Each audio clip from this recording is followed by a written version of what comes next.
In 1974, in Ogden, Utah, a seemingly quiet night turned into a tragedy that shook the entire United States. 6 men in an old truck are secretly planning a robbery. They chose a target, a small hi-fi audio store, seemingly harmless. Just as the store was about to close, 4 men with guns walked in.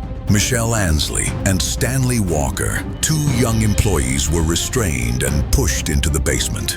In the darkness of the basement, the rope and tape were prepared. Everything seemed under control, but then an unexpected guest appeared. Courtney was pulled inside before she knew what was happening. They tied him up and took him down to the basement where 2 hostages were being held. That evening, Warren, Stanley's father, began to worry. Warren decided to leave the house to go to the store, hoping it was all a misunderstanding. Not long after, Carol, Courtney's mother, also felt uneasy and went looking for her son. When they arrived, the door was still open, but it was eerily quiet inside. The door creaked, then slammed shut behind them. No one had time to react. They were held at gunpoint, tied up, and dragged into the basement. There were now 6 hostages in the basement. Tension was at its peak.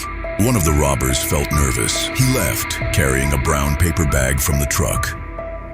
In the bag was not money, but a bottle of Drano, a powerful corrosive cleaner. He filled a plastic cup and told the children it was just vodka mixed with sleeping pills. But soon after, one hostage's lips started burning. They realized they had been tricked. Groans and panic rang out, but the kidnappers still watched coldly. But in that darkness, some hostages were still breathing, alive. Believing it was all over, they packed up and left the scene. He pulled out a pen and stabbed it straight into the victim's ear. The robber approached, this time not with a gun. But then, one hostage was still alive. He rose. After a moment of chaos, only the sound of broken breathing remained in the cramped space. Losing patience, they pulled out their guns, and explosions rang out in the basement. They started to worry. The situation was out of control. They tried to tape the hostages' mouths, but the chemicals made the glue not stick. The next morning, the police received an emergency call and immediately rushed to the scene.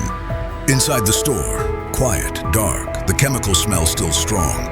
When they opened the basement door, light shone down and the horrifying truth was revealed. A few hostages survived. They were brought out in heavy silence. One of them was Orrin Walker, who miraculously survived. Detectives were on the case. Every little trace in the store was meticulously recorded. As the scene was reconstructed, a curious crowd gathered outside. A detective noticed some people in the crowd were reacting strangely. They were brought in for questioning, and piece by piece, the truth was revealed.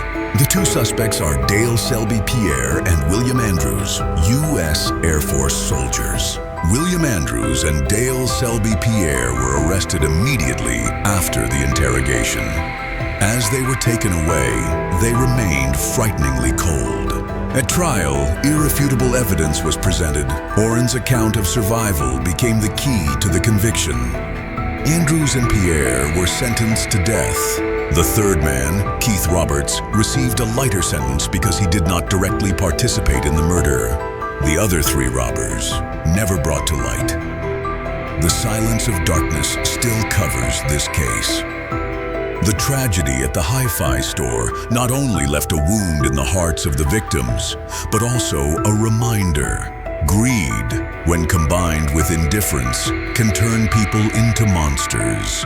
I still cannot understand how people, men who once wore the prestigious uniform, could choose to kill in such a barbaric way. Blaming the circumstances is not enough. This was a deliberate crime, cold, cruel, and inhuman. The victims, young people, parents just looking for their children, were turned into objects of violence for nothing more than a few electronic items and some cash.